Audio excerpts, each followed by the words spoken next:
Hello दोस्तों, my name is Sumit and welcome back to our channel Mindful Trader Pro. आज की video में हम जोमेटो के स्टॉक के ऊपर डिस्कस करेंगे। जब ये कंपनी स्टॉक मार्केट में लिस्ट हुई थी तब इसने अपने इन्वेस्टर्स को 65% के लिस्टिंग गेन दिए और उसके बाद इस शेयर में हमें एक बहुत बड़ा डाउनफॉल देखने को मिला। उस डाउनफॉल में इस शेयर की वैल्यू लगभग आधी हो गई थी और डाउनफॉल के काफी टाइम बाद अब हमें ये शेयर अपने ऑल टाइम हाई के पास ट्रेड करते हुए नजर आया है। ऐसी क्या पॉजिटिविटी हुई इस शेयर में जिसने ये अपने ऑल टाइम हाई को हिट कर दिया? क्या इनके बिजनेस में कुछ चेंजेस हुए हैं जिससे ये कंपनी धीरे धीरे लॉस से प्रॉफिटेबल होना स्टार्ट हो गई? ये सब चीजें हम इस वीडियो में डिस्कस करेंगे। वीडियो बहुत इंपॉर्टेंट होने वाली है, वीडियो को एंड तक जरूर देखिएगा। अगर वीडियो अच्छी लगे तो लाइक और कमेंट जरूर करिएगा और अगर आप चैनल पर नए हैं तो चैनल को सब्सक्राइब कर दीजिएगा और बेल आइकन प्रेस कर दीजिएगा जिससे स्टॉक मार्केट में आप बड़े मूवमेंट कैप्चर कर सके। तो चलिए वीडियो स्टार्ट करते हैं। अगर हम इस कंपनी की इबिटा को देखें तो ये क्वार्टरली हमें बढ़ते हुए नजर आ रहा है और कंपनी भी ऑलमोस्ट डेब्ट फ्री हो चुकी है, जो इस कंपनी के इन्वेस्टर के लिए काफी अच्छी बात है। तो चलिए इस कंपनी के पहले फंडामेंटल डिस्कस करते हैं, फिर हम इसके टेक्निकल लेवल्स देखेंगे। आई होप आपको मेरी स्क्रीन दिख रही होगी। मैंने मनी कंट्रोल की वेबसाइट खोल रखी है। इसमें हम पहले से फंडामेंटली एनालाइज करेंगे, देखेंगे कि इसने जो न्यू हाई लगाया क्या ये वहां पे सस्टेन कर पाएगा या फिर वहां से एक न्यू हाई लगा पाएगा या हमें एक रिवर्सल देखने को मिलेगा। तो चलिए पहले से फंडामेंटली देखते हैं कितना ज्यादा स्ट्रॉन्ग है। अगर हम इसकी डे की रेंज के बारे में बात करें तो 161.70 रुपीज इसका हाई था और 152.45 रुपीज इसका लो था। हम इसे मंडे के लिए एनालाइज करेंगे। मंडे के दिन हम इसमें ट्रेड ले सकते हैं क्या या फिर इसको हम अपने वॉच लिस्ट में ऐड कर सकते हैं क्या? तो चलिए देखते हैं। 52 वीक रेंज की बात करें तो इसकी 175.60 रुपीज इसका हाई है और 49 रुपीज इसका लो है। तो जो 52 वीक रेंज है उसके आसपास ही ट्रेड कर रहा है, ज्यादा दूर नहीं है, 52 वीक के आसपास ही ट्रेड कर रहा है। और अगर हम इसके ऑल टाइम हाई की बात करें तो वो भी 175.60 रुपीज है। जो इसके 52 वीक रेंज है वो भी 175.60 रुपीज है और ऑल टाइम हाई भी इसका 175.60 रुपीज है। तो मैंने आपसे कहा था ना, इसने अभी ही अपना एक न्यू हाई लगाया है, तो इसलिए हम इस शेयर को एनालाइज करें कि वहां से ये सस्टेन कर पाता है नहीं कर पाएगा।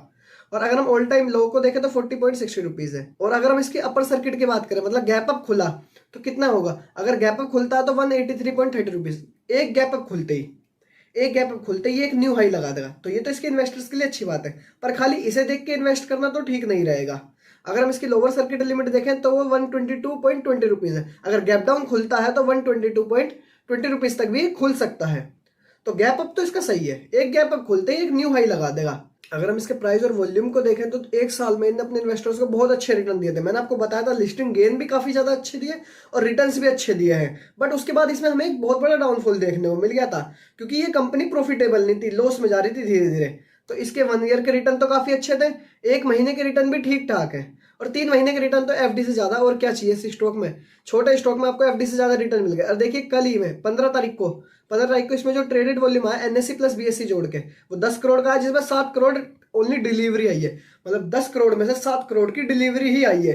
तो इतना ज्यादा वॉल्यूम आपको ट्रेड करते हुए देखने को मिल रहा है कि 10 करोड़ में से सिर्फ 7 करोड़ की डिलीवरी ही आपको देखने को मिल रही है। चलिए इसका क्वार्टरली पहले ओवरव्यू देख लेते हैं। अगर हम इसके रिवेन्यू की बात करें तो रिवेन्यू हमें क्वार्टरली बढ़ता हुआ दिख रहा है और अगर नेट प्रॉफिट की बात करें तो नेट प्रॉफिट भी हमें क्वार्टरली इसका बढ़ते हुए दिख रहा है। तो इस कंपनी के लिए बहुत अच्छी बात है कि रिवेन्यू भी बढ़ रहा है, नेट प्रॉफिट भी बढ़ रहा है। अर्निंग पर शेयर देखें कि पर शेयर पे अर्निंग कितनी हो सकती है, वो भी हमें बढ़ती हुई दिख रही है। मतलब हर क्वार्टरली में अर्निंग बढ़ती हुई दिख रही है। सितंबर 2023 में 0.37 थी और दिसंबर 2023 में 0.45 हो गई है।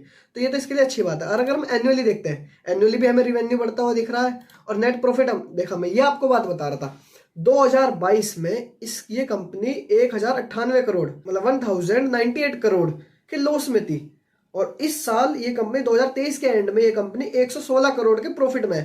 ऐसा क्या हो गया इस कंपनी में? ऐसी क्या न्यूज आई या क्या पॉजिटिविटी आई या क्या इन्होंने अपने बिजनेस में ऐसे चेंजेस करे हैं जिससे 1098 करोड़ के लॉस से ये सीधा प्रॉफिटेबल में हो गई? एक साल के अंदर 116 करोड़ के प्रॉफिट में आ गई है। तो यही चीज तो इसमें देखने वाली है। क्या ये शेयर अगर ऐसे ही प्रॉफिटेबल रहा तो ये न्यू हाई के ये तो शेयर हमें बहुत डबल वैल्यू पे भी ट्रेड करते हुए देखने को मिल सकता है अगर ये ऐसी प्रॉफिटेबल रहा तो। बस अब देखते हैं कि ये शेयर अगर वापसी लॉस में जाती है कंपनी तो हो सकता है कि वहां से हमें एक रिवर्सल देखने को मिलेगा।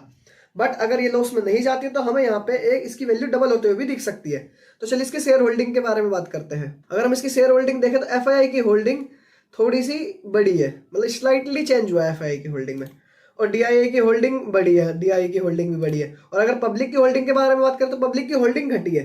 तो ये भी हमारे लिए अच्छी बात है कि जहां एफआईआई और डीआईआई की होल्डिंग बढ़ रही है और पब्लिक की घट रही है, तो ये तो अच्छी बात है क्योंकि रिटेलर्स अगर एग्जिट कर रहे हैं और इन्वेस्टर्स, बड़े बड़े इन्वेस्टर्स, इंस्टीट्यूशनल इन्वेस्टर्स इसमें एंट्री ले रहे हैं, तो वो भी हमारे लिए एक अच्छी बात है। हम इसमें एक चीज देखना भूल गए, आप गैस करिए मैं क्या देखना भूल गया।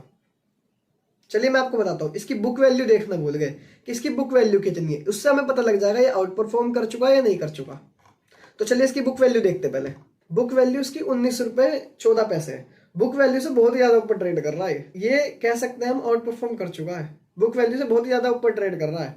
बट चलिए इसके चार्ट पर इसके टेक्निकल लेवल्स देखते हैं, फिर देखते हैं कि ये क्या हो सकता है, इसमें रिवर्सल आ सकता है या नहीं आ सकता है। मैंने मंथली टाइम फ्रेम खोल रखा जोमेटो का। आप मंथली टाइम फ्रेम में देखिए, जिस जगह से इनने पहले रिजेक्शन ली थी और एक बड़ा डाउनफॉल देखने को मिला था, ये उसी लेवल पर आ चुका वापसी। तो ये बहुत रिस्की है इस टाइम, क्योंकि जिस जगह से हमें रिजेक्शन पहले देखने को मिली थी, उसके बाद हमें एक बहुत बड़ा डाउनफॉल देखने को मिला था, शेयर की वैल्यू लगभग आधी हो गई थी, उसी जगह वापसी ट्रेड कर रहा है। और मैंने आपको बताया कोई भी सपोर्ट या रेजिस्टेंस 1 या 2 बार रिजेक्शन पे वीक नहीं होती है, बार बार रिजेक्शन होगा तभी कोई भी सपोर्ट हो या रेजिस्टेंस हो तब वो वीक हो जाएगी और ब्रेकआउट के चांसेस बढ़ जाएंगे। अब यहाँ पे या तो ये कंसोलिडेशन कर ले या जिगजैग मूवमेंट कर ले या टाइम स्पेंड कर ले, तब तो मान सकते हैं कि यहाँ पे एक ब्रेकआउट हो सकता है। और अगर यहाँ से एक डाउनफॉल आ गया, एक फास्ट डाउनफॉल रिवर्सल हमें देखने को मिल गया, तो ये शेयर वापसी बहुत गंदा गिरेगा अभी। तो चलिए इसके डेली टाइम फ्रेम में देखते हैं। अगर हम इसे डेली टाइम फ्रेम में देखें तो ये सपोर्ट लेवल के पास में है, एक इसे ये सपोर्ट मिल रही है, अगर इसे ये ब्रेक करती है तो ये ट्रेंड लाइन है, इस ट्रेंड लाइन की सपोर्ट भी इसे मिल सकती है।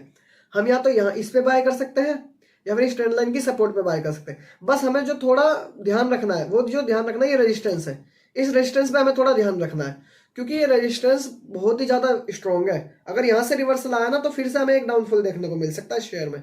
बट अगर यहाँ पे ऐसे ही है जैसे यहाँ पे कंसोलिडेशन करा, ऐसी और कंसोलिडेशन करती है, टाइम स्पेंड करती है, जिगजैग मूवमेंट कर रही है, तो हो सकता है ये इसका भी ब्रेकआउट कर दे। ब्रेकआउट होने के बाद रिटेस्ट के बाद एंट्री लेंगे, ये भी याद रख लेना। कभी मतलब इन्हें ब्रेकआउट करा, हमने एंट्री ली और फिर वो फेक ब्रेकआउट हो गया और हम ट्रैप हो गए।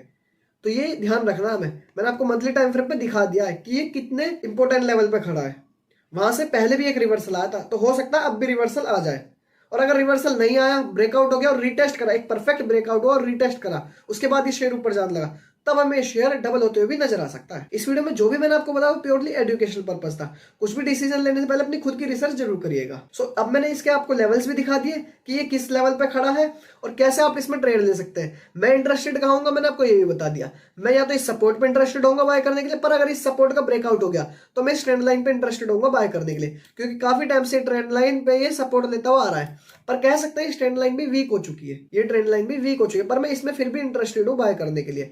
तो 137.35 रुपीज के आसपास में से इंटरेस्टेड हूँ बाय करने के लिए, और दूसरा 148.15 रुपीज के आसपास में इसे इंटरेस्टेड हूँ बाय करने के लिए। और अगर ये ब्रेकआउट कर देता है, ब्रेकआउट करके रिटेस्ट करता है, तब भी मैं इसमें इंटरेस्टेड हूँ बाय करने के लिए। बट अभी अगर कुछ दिन ये ब्रेकआउट ना करे तो ही बढ़िया है, यहाँ पे जिगजैग मूवमेंट करे, कंसोलिडेशन करे, जो भी बायर्स सारे बायर्स इकट्ठे हो जाए, क्योंकि जितने टाइम ये मूवमेंट करेगी, जितने टाइम ये कंसोलिडेशन करेगा, उतने ज्यादा चांसेस है कि बायर्स इकट्ठे हो जाएंगे और फिर यहाँ पे हमें एक ब्रेकआउट देखने को मिल सकता है। नेक्स्ट वीडियो आने में थोड़ा लेट हो सकता है क्योंकि मेरी तबीयत थोड़ी खराब है, 1-2 दिन नेक्स्ट वीडियो थोड़ी लेट आ सकती है। तब तक आप मेरे चैनल पर जो भी वीडियोस, जो भी स्टॉक से रिलेटेड वीडियोस है या टेक्निकल एनालिसिस है या जो मैंने चार्ट रीडिंग आपको बताई है या फिर कुछ ऑप्शन ट्रेडिंग के बेसिक्स बताए, वो सब आप चीजें देख सकते हैं। तो चलिए कंक्लूजन की तरफ चलते हैं। सो अब हम इसको टेक्निकली और फंडामेंटली एनालाइज कर चुके हैं, किस लेवल पर इसे बाय करना चाहिए, किस लेवल पर हम टारगेट रख सकते हैं, ये सब चीजें हम इसमें देख चुके हैं।